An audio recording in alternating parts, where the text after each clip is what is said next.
hey, khuma umntanami angihleki. Nangu social media wenu sowukhipha amafayili manje. Hawu, sebakhiphe ividiyo ebonisa ukuthi uNtando noBhash basukaphi. Abantu bathi hayibo phela weNtando sokhohlwa ukuthi wena uphumaphi. Unje namhlanje ngenxa yakaBhash. Kwathiwa uNtombo wayesebenza eLesjuland. Makasebenza kanje eLesjuland kusho ukuthi umfana wambona ukuthi hayibo intombi enhle kanje. Awu bathandana lapho ke. Kuthiwa uBhash wayethanda ukuya kulela leSjuland yabona le ntombazana hayi kuthiwa nje kumnandi. Kuthiwa umfana wayeyekisa intombazana ukusebenza lapha yana eLesjuland wathi hayibo Ntombi hamba esikolweni.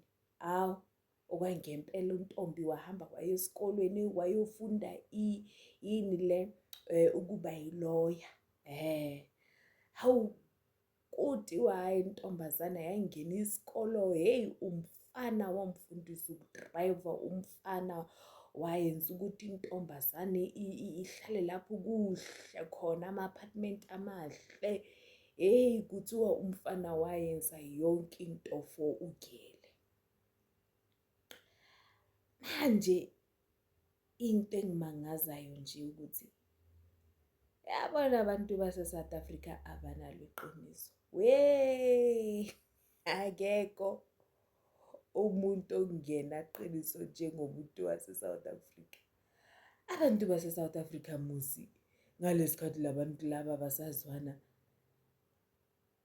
bengathi abamthandisisi kahle lo mfana okuthiwa uBhash. Hawu kuyiqiqi manje sesijikile izinto manje sebangenelela uNtando bamtshela uNtando bamtshela ukuthi manje sekacabanga ukuthi yena ungcono njengoba nje sekaphumelele empilweni. Ukuphumelele kanje ngenxa yakaBhash manje sekazolaxaza omunye umntana. Angazi ukuthi nina eSouth Africa aninalo iqiniso. Mina ngithi what if nje ule ntombazana uNtando wabantu vele ngalesa sikhathi asebenza eLesjuland. What if umntana abantu vele bekayenzela khona ukuthi azokhona ukuthi akhokhele imfundo zakhe. Angithi bakhona abantwana la ngaphandle uthola ukuthi kakhulu la kuma-restaurant uthola ukuthi labantwana laba basebenza kanje bayenzela nje ukuthi bakhona ukuthi bakhokhele imfundo zabo. What if why thina nje sizoyicabangela izinto? Nina ninobungozi la ku-social media. Hayi ninobungozi.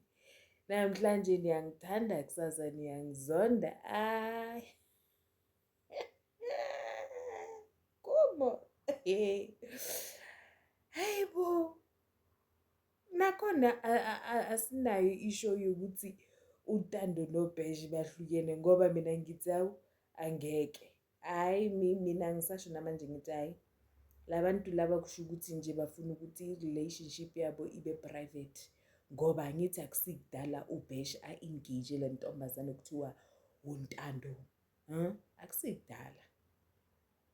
Sinini kuthiwa uBhash ngicabanga ukuthi iSouth Africa the reason why ikwate kangaka abakwatela uNtando is because of kwathiwa nje uBhash wakhala emalangeni. Mina ngibona ngaleyo video uBhash ekhala angibonanga angifuni ukuqamba amanga. Hawu hayi ngiyanisaba for sure.